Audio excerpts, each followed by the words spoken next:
Tapi yang unik bahwa skripsi ini baru ditambahkan di bulan Februari atau tepatnya 12 Februari 2019 ya, jam 8.42. Kemudian diubah ini baru beberapa hari yang lalu ya, tanggal 16 April 2025 jam 9.16. Selanjutnya siapa yang menambahkan? Nah, yang menambahkan ini ID 1002 ini. Ini ID ini merefer pada seseorang yang menginput datanya ya. Ternyata dibuatnya tahun 2018 bulan Februari tanggal 19 ya. Kalau tadi diuploadnya tahun 2019 ya. Jam 1:12 ke 15 PM. Jam 1 siang ya. Jam 1:12 siang ya, siang bukan tengah malam ini. Kemudian dimodified juga di hari yang sama, tapi ini 4 menit kemudian ya. Selanjutnya kenapa di tahun 2018 ya dibuatnya? Konon ceritanya bahwa perseteruan ini terjadi setelah ada buku yang dibuat oleh seseorang dengan judul Jokowi Undercover. Nah, kita akan lihat bukunya ya. Buku ini pun kita bisa lihat digital forensiknya ya. Kita masuk ke menu. Dan yang lebih menarik lagi di sini adalah kesalahan-kesalahan mulai muncul di sini. Nama Profesor Dr. Insinyur Ahmad Sumitro yang ada bahkan dikoreksi oleh putrinya sendiri. Putrinya sekarang ada di Australia. Dia langsung bilang, itu bukan nama bapak saya. Nama bapak saya adalah Profesor Dr. Insinyur Ahmad Sumitro. Dan yang paling menarik Pak Kani, bukti rekamannya ada. Berkali-kali Jokowi mengatakan pembimbing saya adalah Pak Kasmujo. Dulu waktu bimbing saya ingat saya galak sekali. Perhatikan baik-baik dan simak videonya sampai selesai agar kita dapat pembelajaran hal yang sangat penting ini. Kepalsuan dan manipulasi akhirnya dibongkar pakar ini. Siapa yang bisa mengelak? Konon katanya ijazah Jokowi dibuat tahun 1945, tapi anehnya skripsi baru dibuat tahun 2018, kemudian diupload tahun 2019, lalu diedit pada tahun 2025 oleh akun yang berbeda. Pertanyaannya kenapa skripsi dibuat tahun 2018? Karena ada buku Jokowi Undercover pada tahun 2016 yang dibuat oleh Bambang Trimulyono. Kalian pasti paham kan? Ini arahnya kemana? Apakah UGM bisa bantah ahli forensik ini? Bahasan kali ini yang tentunya sangat menarik. Saya mau disclaimer dulu ya supaya ini nggak gagal paham atau salah paham ya. Disclaimer pertama adalah video ini tidak bertujuan untuk menjatuhkan seseorang ya, tetapi hanya menelusuri data berdasarkan fakta digital ya. Jadi kita ungkap berdasarkan fakta, bukan narasi, bukan argumentasi, apalagi penyanggahan ya. Nah, terus kemudian ini juga saya tidak terafiliasi pada partai politik atau orang lain ya. Ini hanya mengungkap fakta digital berdasarkan kemampuan saya. Dan yang kedua, video ini dibuat atas kecintaan saya terhadap tanah air Indonesia dan juga bertujuan untuk membantu pihak tertentu yang punya kaitan ya. Sebelum masuk situ kita akan mulai dari ETD dulu ya. ETD-nya repository UGM. Jadi ETD ini adalah Electronic Thesis and Dissertation ya. Anda browsing aja di googling ETD itu nanti akan keluar. Kemudian dari ETD ini kita akan fokus masuk ke dalam tesisnya Jokowi ya. Skripsinya Jokowi ya. Untuk bisa masuk ke sana kita harus mulai dari ini dulu ya. Kita klik kanan, kita inspect. Kemudian kita masuk ke network ya. Masuk ke network. Kemudian kita udah tahu dia punya skripsinya ini. Kita copy aja kata kuncinya ya untuk cari metadatanya ya. Kita paste aja, kita enter. Ya, ini ketemu cuma satu ya. Oke, dari sini kita masuk ke do pencarian ya. Oke, kemudian kita masuk ke dalam lagi. Kita berbesar dulu, kita masuk ke data, kemudian ke 0, kemudian yang ke 1 ya. Nah, seperti kita lihat judulnya adalah studi tentang pola konsumsi bla bla bla. Dibuat oleh di sini dikatakan Joko Widodo ya. Tapi yang unik bahwa skripsi ini baru ditambahkan di bulan Februari atau tepatnya 12 Februari 2019 ya, jam 8.42. Kemudian diubah ini baru beberapa hari yang lalu ya, tanggal 16 April 2025 jam 9.16. Selanjutnya siapa yang menambahkan? Nah, yang menambahkan ini ID 1002 ini. Ini ID ini merefer pada seseorang yang menginput datanya ya. Kemungkinan itu ya, tolong koreksi kalau salah. Kemudian diubah oleh orang lain ini dengan kode ini ya. Kode ini menunjukkan bahwa ini user yang berbeda. Ya, ini user yang menambahkan, kemudian yang mengedit ini ada mengedit dengan jeda waktu yang berbeda ya. Jadi dimasukkan di tahun 2019, kemudian 2025 ini mereka ubah ya. Pengubahnya adalah ID ini, kemudian yang pertama nambahin yang ini adalah ID ini. Ini merefer pada seseorang user ya. Oke, ini yang pertama. Nah, pertanyaannya kenapa baru dimasukkan di 2009 ya? Oke, sebelum masuk situ saya masukin ini dulu aja. Saya akan masuk ke skripsinya ini ya. Kita klik aja masuk ke dalam. kemudian kita masuk file PDF, kemudian kita akan download ini ya, bibliografi, table of, ya ini di download dulu. Kemudian yang kedua ini table of content, ya selanjutnya title ya.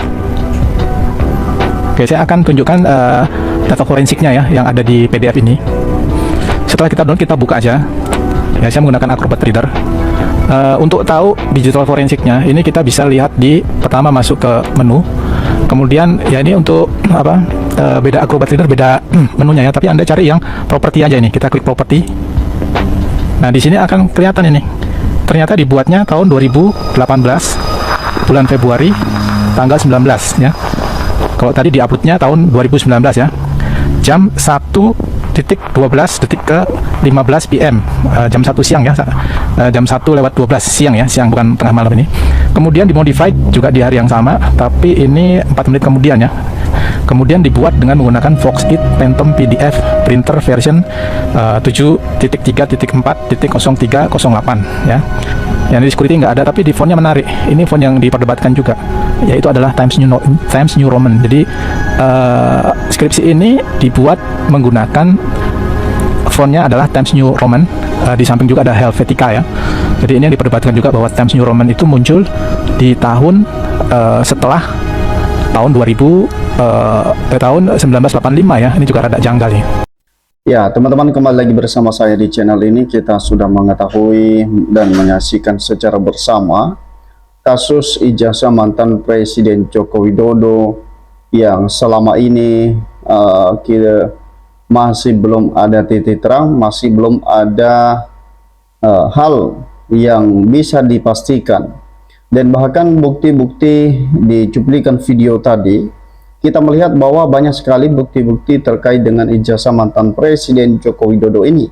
Tapi apakah alasan dari pihak kepolisian, teman-teman, kenapa masih belum mengungkapkan kasus ini? Kenapa masih belum membuka kasus ini sampai seterang-terangnya? Ya, di cuplikan video tadi kita sudah mengetahui terkait dengan bukti, terkait dengan skripsi ya ijazah mantan Presiden Joko Widodo ini.